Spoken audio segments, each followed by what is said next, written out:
ஸ்ரீமன்னாராயணா நாராயணா ஸ்ரீமன்னாராயணா நாராயணா ஸ்ரீமன்னாராயணா நாராயண பட்டதிரி உருகும் பரமனா நலம் தரும் நாராயணீயம் அருள் வழங்குமே தினம் நம்மை காக்குமே. சட்டாபட்டல பீஷணே சரபசாட்டகா சொத்பட்டே ஸ்புரத்கிருதி பரிஸ்புடத் பிரகிருதிகோபி வக்த்ரே கிருதே தயே விருஷகிரிஸ்யதுர்தனுஜடிம்ப தத்தஸ்தன சரோஜ சதிருசாதிருசாம் சமுதிதா கிருதிர் திருஷ்யசே. நாராயணியத்தில் துருவனுடைய திவ்யமான சரித்திரத்தை நம்ம சிரவணம் பண்ணிட்டு இருக்கோம். நாம் தரிசித்துக் கொண்டிருக்கக்கூடிய திருக்கோயிலும் ஆனந்த ஆஞ்சநேயர் கனகவல்லி சமேத கரியமாணிக்க பெருமாள் திருக்கோயில் சென்னையில் அமைந்திருக்கக்கூடிய ராமாபுரத்திலிருந்து 2 கிலோமீட்டர் தூரத்தில் உள்ள மணப்பாக்கத்தில் கோயில் கொண்டிருக்கக்கூடிய அனைத்து மூர்த்திகளையும் தரிசித்துக் கொண்டிருக்கக்கூடிய நாம் இப்போது லக்ஷ்மி நரசிம்ம மூர்த்தி உற்சவ மூர்த்தியாக இங்கு நமக்கு காட்சியளிக்கக்கூடிய வைபவத்தை நாம் அடைகின்றோம். அமர்ந்த திருக்கோலத்திலே 4 கைகளுடன் சங்கு சக்கரத்தை தான் தாங்கிக் கொண்டு மடியிலே மகாலட்சுமியை லாவகமாக அமர்த்திக் கொண்டு ஒரு திருக்கரமானது நமக்கு சர்வ அபயங்களையும் நான் அளிப்பேன், அந்தியம் போதில் அரியுருவாகி அரிய அழித்தவனை பந்தனை தீர பல்லாண்டு பாடுதுமே என்ற ஒரு அபயஹஸ்தத்தோடு நமக்கு காட்சியை அளிக்கின்றார். அந்த அபயஹஸ்தமும் சற்றே வித்தியாசமாக அந்த நீண்ட விரல்களோடு அழகாக பெரிய பாவத்திலே அமைந்திருக்கக்கூடிய ஆகா திவ்யமான அபயஹஸ்தத்தினுடைய சேவையை நாம் அடைந்து கொண்டிருக்கின்றோம். அதே போன்று அவர் உயர்ந்த கிரீடத்தை தான் சார்த்திக் கொண்டு சங்கு சக்கரங்கள் சற்றே பெரிய திவ்ய ரூபமாக நமக்கு காட்சியை அளிக்க ஸ்தம்பேவதார ஸ்தமனந்தியலப்யம் லக்ஷ்மி நிருசிம்மம் சரணம் பிரபத்தியே என்ற அந்த மகாலட்சுமியினுடைய திவ்யமான சரீரத்தை 4வது திருக்கையானது அரவணைத்துக் கொண்டிருக்கக்கூடிய காட்சியையும் ஒரு திருவடியை அழகாக மடித்து விட்டு கொண்டு ஒரு திருவடியை தொங்கவிட்டு சேவை சாதிக்கக்கூடிய திருவடியானது கல் பதக்கங்கள் பதிக்கப்பட்டிருக்கக்கூடிய திவ்யமான சேவை. ஆகா லக்ஷ்மி உருவங்கள் பதிக்கப்பட்ட காசு மாலையையும் ஆபரணங்கள் பலபலவே என்று பலவிதமான திரு ஆபரணங்களை அணிந்து கொண்டிருக்கக்கூடிய லக்ஷ்மி நரசிம்மன் இங்கு தன்னுடைய திருமுகத்திலே திருவாயை அகல விரித்துக் கொண்டு பற்களும் அவருடைய பிடரிகளும் நமக்கு சேவையாகும் வழியாக தப்த ஸ்வர்ண சவர்ண கூர்ண ததிரூக்ஷாட்சம் சடாகேசர என்று கண்களை திறந்து கொண்டு அழகான திருமுகத்தோடு நமக்கு திவ்ய தரிசனத்தை செவ்வாய்க்கிழமையிலே அவர் அவதரித்த சுவாதி நட்சத்திரத்திலே நமக்கு அளிப்பது நாராயணீயத்தில் நாம் செய்த பாக்கியமாக அமைகின்றது. மகாலட்சுமியும் மடியிலே தாமரை பூவைத்தான் தாங்கிக் கொண்டு அபய கஸ்தத்துடன் நம்மை அனுகிரகித்துக் கொண்டு சேவை அளிக்கக்கூடிய திவ்யமான காட்சி. இந்த லட்சுமி நரசிம்மனுடைய திவ்ய தரிசனத்தோடு இதோ சிறிய உற்சவமூர்த்தியான ஆஞ்சநேயனுடைய திவ்ய தரிசனத்தையும் நாம் அடைகின்றோம். நின்ற திருக்கோலத்திலே உயர்ந்த கிரீடத்தை தான் தாங்கிக் கொண்டு ஆகா என்ன கம்பீரமான திருமுகத்துடன் இங்கு நமக்கு சேவையை அளிக்கின்றார். கண்களை அகல விரித்துக் கொண்டு ஆனந்த பாஷ்பத்துடனும் சிரித்த முகத்துடனும் சீதா பிராட்டி ராம பட்டாபிஷேக சமயத்திலே தனக்கு அளித்த பிரதேகி சுபகேகாரம் எஸ்ய துஷ்டாசிபாமினி என்ற முத்துமாலையை வரப்பிரசாதியாக தான் அழகாக சார்த்திக் கொண்டு காட்சியளிக்கக்கூடிய ஆஞ்சநேய சுவாமியினுடைய திவ்ய தரிசனத்தோடு நாராயணீயத்திற்கு திரும்பிவிட்டோம். துருவனம் நாரதரிடத்திலே ஓம் நமோ பகவதே வாசுதேவாய என்ற மூலமந்திரத்தை உபதேசம் பெற்றுக்கொண்டு துருவன் நாரத மகரிஷே இந்த உத்தமமான மந்திரத்தால நான் ஒரு பெரிய பலனை அடைஞ்சேன், நீங்க சொல்லக்கூடிய அந்த மதுவனம்ன்ற இடத்துல போய் நான் தவத்த ஆரம்பிக்கிறேன், எனக்கு அனுகிரகம் பண்ணணும்னு கேட்டானா. உடனே நாரத மகரிஷி என்ன பண்ணார், தன்னுடைய கையை தூக்கி குருவாயூரப்பா துருவனுடைய தலையில வச்சாராம். இதுக்கு சமஸ்கிருதத்துல என்ன பேருன்னா அஸ்தமஸ்தக தீட்சைன்னு பேரு. ஒரு குரு தன்னுடைய சிஷ்யனுக்கு தலையில ஒரு மந்திரத்தை உபதேசம் பண்ணி தன் கையை வச்சு அனுகிரகம் பண்ணக்கூடியது இருக்க, அவர் கையை வைக்கிறதே உயர்ந்த குருவாக இருந்தால் சர்வ ஞானமும் ஏற்படுமாம். ஹஸ்தமஸ்தக தீட்சை, கையால தலைய குரு தொட்டார்னா நமக்கு ஒரு பெரிய அனுகிரகம் ஏற்படும். அது மகான்களுடைய அந்த ஒரு கையானது மகாவிஷ்ணு அவர் கையில இருக்கார், மகாவிஷ்ணுவே நம்மளை தொட்ட ஒரு பெரிய உணர்வு நமக்கு ஏற்படுமா. சில பேர் இதை வேற விதமா சொல்லுவான். நான் நன்னா வியாபாரம் பண்ணியிருந்தேன், என்னைக்கு என் தலையில கைய வச்சானோ அன்னில இருந்து வியாபாரம் போயிடுத்துவான். அது மனிதர்களுக்குள்ள பண்ணக்கூடிய மஸ்தக தீட்சை.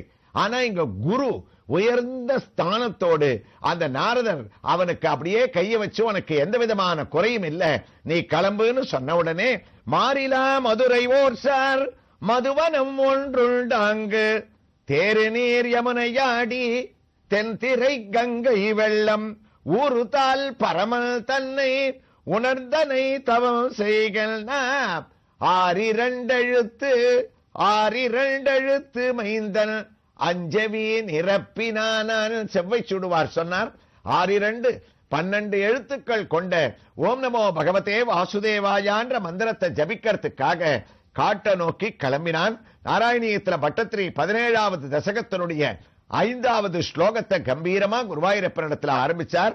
குருவாயூரப்பா தாதே விஷணகிருதயே நகரியும் கதேனே ஸ்ரீநாரதேன பரிசன்வித சித்த விருத்தோ பாலஸ்த்வதர்ப்பித மனசா கிரமவர்த்திதேன நின்யே கடோர தபசாக கில பஞ்சமாசானே தாதே விஷணகிருதயே. அந்த தொடர்ச்சி பட்டத்திரி அனுபவிக்கிற அழகு இருக்க. துருவன் காட்டுக்கு வந்துட்டான், நாரதரை பார்த்துட்டான். யமுனை அந்த வனத்துல போய் நீ மதுவனத்துல தவம் பண்ணுன்னு சொல்லிட்டார், மந்திரத்தையும் உபதேசம் பெற்றுட்டார். அவர் அந்த குரு கடாட்சத்தினால கிளம்பிட்டான். அந்த குரு கடாட்சம் தான் இவனுக்கு ஒரு பெருமையை உண்டாக்க போறதுன்றத போன ஸ்லோகத்துல முடிக்கச்சே சொன்னார். அது போராதுன்னு பட்டத்திரிக்கு எண்ணமா. அதனால இந்த ஸ்லோகத்துல 2வது வரியிலையும் அதை ஞாபகப்படுத்துறார். ஸ்ரீநாரதேன, நாரத மகரிஷினால அவனுக்கு பெரிய ஒரு மனுஷனுக்கு குரு கடாட்சம் இருந்துருத்துன்னா எந்த கவலையும் இல்லை. இவனை பொறுத்த வரைக்கும் இவனுக்கு 2 பேர் குருவாயிட்டா. குருவாயிரப்பா, உன் அம்மாவான சுனிதியே குருஸ்தானத்துல அமர்ந்துட்டா, நீ போய் தவம் பண்ணுன்னு சொல்லிட்டா. அவ நல்லத உபதேசம் பண்ணா, மந்திரத்தை இவர் உபதேசம் பண்ணிட்டார். குழந்தை போயிட்டா, மதுவனத்துல உட்கார்ந்து தவத்த ஆரம்பிச்சுட்டான். அப்போ இந்த உத்தானபாத மகாராஜாவினுடைய ஊர்ல என்ன ஆச்சுன்னா, மகாராஜாவுக்கு பெரிய கவலையா. என்ன கவலைன்னா, குழந்தை வந்தது, நம்ம மடியில ஏறி உட்கார்ந்தது. அந்த சித்தியானவள் நம்முடைய இளைய மனைவியானவள் பிடிச்சு தள்ளினா, நாம வாய் பேசாம இருந்துட்டோமே.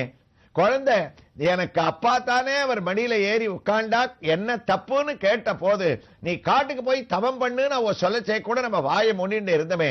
எவ்வளவு பெரிய தப்ப பண்ணிட்டோம். இத்தனை நாளி துருவன் எங்க இருக்கானோ, என்ன தவிக்கிறானோ, அவன் மனசை கஷ்டப்படுத்திட்டமே அப்படின்னு என்ன பண்ணார், அந்த சபையிலேருந்து வேற சபைக்கு போனாராம். அதாவது சுருச்சி இல்லாத ஒரு இடத்துக்கு போய், அப்பவும் அவங்கிட்ட பயம். காவலாளிகள்லாம் கூப்பிட்டார், நீங்க துருவன் எங்க இருந்தாலும் தயவு பண்ணி அவனை கண்டுபிடிச்சு தேடி அழிச்சுண்டு சுருச்சிக்கு தெரியாம நான் இருக்கிற இடத்துக்கு அழிச்சுட்டு வந்துருக்கோம். ராஜாவுக்கு என்ன ஆசைன்னா, அவன் வந்த உடனே சமாதானப்படுத்தி அரவணைச்சு அவனை மடியில உட்கார வச்சுண்டு தாம் பண்ண பாவத்தை நாம போக்கிக்கலாம்னு மனசு கேட்காம தாதே விஷணகிருதயே நகரியும் கதேன. குருவாயூரப்பா, அவ அப்பாவானவர் மனசு கஷ்டப்பட்டு துருவனை தேட சொன்னார். காவலாளிகள்லாம் தேடி, நான் எங்க போய் தேடுவா, முதல்ல அவன் அம்மாவான சுனிதி கிட்டக்க போய் கேளுங்க, துருவன் எங்க இருக்கான்னு. அங்க இருந்தா அவனை அழிச்சுட்டு வந்துருங்கோன்னார். சுனிதி கிட்டக்க போய் கேட்டா காவலாளிகள், துருவன் இங்க வந்தான், ஆனா காட்டுக்கு தவம் பண்ண போயிட்டான், அவனை எதுக்காக தேடுறேன், தேடவே வேண்டாம், நல்லபடியா தவச முடிச்சுட்டு வரட்டும், தவத்தை கலைச்சுட போறீங்கன்னு சுனிதி சொல்லி அனுப்பிச்சுட்டா. காட்டுக்கு தவம் பண்ண போயிட்டான்னு சொன்ன உடனே இன்னும் மகாராஜாவுக்கு மனசு தாங்கலையா. அதனால குருவாயூரப்பா என்னாச்சு, பிரம்ம பிடிச்சவர் மாதிரி ஆயிட்டாராம். அதாவது தெய்வம் நின்று கொள்ளும்னு சொல்வாளே, அந்த யுகத்துல அப்பப்ப அவரவர்கள் பண்ணக்கூடிய அந்த கர்ம வினையினான பாபம் இருக்கு, அதுக்கு அப்பவே தண்டனையா அனுபவிச்சுடணும். இவன் விஷயத்துல இந்த துருவ சரித்திரத்துல பலவிதமான நீதிகளை ஒரு சின்ன கதையில கொண்டு வந்து நாராயண பட்டத்திரியும் பாகவதமும் பொருத்தி இருக்கு. இதெல்லாம் ஒரு கட்டுக்கதை இல்ல, அதை கேட்கச்சே எந்த யுகத்திலையும் யார் வேணாலும் கடைபிடிக்க கூடிய ஒரு குடும்ப தர்மமா இது அமைஞ்சிருக்கு. இவனுக்கு பிரம்ம பிடிச்ச மாதிரி ஆயிடுத்து, அப்படியே படுத்து விட்டா. ராஜாங்க வேலைகள் எல்லாம் கவனிக்கிறதே இல்ல. நல்லா தேடுங்கோ, துருவனை அழிச்சுண்டு வர வரைக்கும் நான் ஓய மாட்டேன்னு பல திக்குகளுக்கு தேர்ந்த காவலாளிகளை காட்டுக்குள்ளலாம் அனுப்ப ஆரம்பிச்சுட்டானா. அப்ப நாரதருக்கு கவலை வந்துருத்தான். என்ன கவலை அப்படின்னா, நாம ஒரு சிஷ்யனை உருவாக்கி ஒரு மந்திரத்தை உபதேசம் பண்ணி அவன் மதுவனத்துல தவம் பண்ண ஆரம்பிச்சுட்டான். ஒரு கால் இந்த ராஜாவால அனுப்பப்பட்ட காவலாளிகள் அவனை மதுவனத்துல கண்டுபிடிச்சு அவனுடைய தவத்தை கலைச்சு நேர அவனை பல்லக்குல தூக்கிட்டு வந்து ராஜா கிட்ட ஒப்படைச்சுட்டா குழந்தை தவம் பண்ணி பகவானை பார்க்கணும்னு ஆசைப்பட்டதெல்லாம் நிராசையா போயிடுமே. அதனால நாம இந்த ராஜாவை ரொம்ப தேட விடக்கூடாதுன்னு தோணித்து. அதனால நாரதர் என்ன பண்ணார், நேர உத்தானபாதன் இருக்கக்கூடிய ராஜ்யத்துக்கு வந்தாராம். மகாராஜாவை சந்திச்சார். ஸ்ரீராரதேன பரிசல்வித சித்த விருத்தோ. ஒண்ணுமே தெரியாத மாதிரி கேட்டார். மகாராஜாவே ஒரே கவலையோட இருக்கேளே, என்ன விஷயம்? நீங்க கவலைப்பட வேண்டிய அவசியமே இல்லையே. ராஜன் கில் தியாயசே தீர்க்கம் முகேன பரிசூஷ்யதாக கிம் வானரிஷ்யதே காமோ தர்மோ வார்த்தேன சம்யுதகம். உங்க முகம் வாடி இருக்க, தர்மம்லாம் உலகத்துல சரியாத்தானே இருக்கு, நீங்க எதுக்காக கவலைப்படுறீங்க? எல்லாத்தையும் சொன்னார் ராஜா. இவருக்கு தெரியும், இருந்தாலும் தெரியாத மாதிரி கேட்டு அடாடா அவ்வளவுதானே. அப்ப உடனே அவர் என்ன சொல்லணும், நீங்க கவலைப்பட வேண்டாம், நான் வரச்சேத்தான் துருவனை பார்த்தேன், ஓம் நமோ பகவதே வாசுதேவாயான்ற மந்திரத்தை உபதேசம் பண்ணிருக்கேன், தவம் பண்றதுக்கு குழந்தைக்கு ஒரு இடத்தையும் காமிச்சிருக்கேன், தபஸ் பண்ணிட்டு இருக்கான், சௌகரியமா இருக்கான், நீங்க கவலைப்பட வேண்டாம் இதானு சொல்லணும். நாரதர் இதை சொல்லலையாம். அப்படியா? எங்க இருந்தாலும் துருவன் சௌக்கியமா இருப்பான், என் வார்த்தையை நம்புங்க. பகவானுடைய அனுகிரகமா அவனுக்கு பரிபூர்ணமாக இருக்கு, அவனை பத்தி கவலைப்படுறத விடுங்கோன்னாராம். ஏன் உண்மையை சொல்லலைன்னா, நாரதர் ரொம்ப கெட்டிக்காரர். எத்தனை குடும்பத்துல இந்த மாதிரி இருக்கக்கூடிய வம்பெல்லாம் அவர் பார்த்துட்டு இருக்கார். இவர் பாட்டுக்கு ஒரு உண்மையை சொல்ல போனார்னா, நான் இப்பதான் குழந்தைய பார்த்தேன், தவம் பண்ண அனுப்பினேன்னா இவன் வெறும இருக்க மாட்டானா. ஓஹோ, நீங்க தான் அவனை தபஸ் பண்ண அனுப்பினதா, இப்பவே என் கூட வாங்க, குழந்தை எந்த இடத்துல உட்கார வச்சேன்னு காட்டுங்க, அவனை என்னோட அழிச்சுன்னு வந்துடுறேன் அப்படின்னு நாரதரை பலவந்தப்படுத்துவான். அதனால என்ன ஆகும், துருவனுடைய தவமானது கலைஞ்சு போயிடுமா. நாரதர் பண்ண ஒரு விஷயம் இருக்கே, இவனுக்கும் உபதேசத்தை பண்ணி அப்பாவும் கவலைப்படுறாருன்னு தெரிஞ்ச உடனே குருவாயிரப்பா அவர் அவனுடைய கவலையை போக்குவதற்காக துருவனுக்கு எந்த விதமான கஷ்டமும் உலகத்துல இருக்காது, அவன் சௌக்கியமா இருப்பானே. பாலஸ்தர்ப்பித மனசா கிரமவர்த்ததேனே நின்யே கடோர தபசாக கிலபஞ்ச வருஷானே. கவலனில் புதல்வல் தன்னை காவல கண்ணன் காக்கும். செவ்வை சுடுவார் சொன்னார்.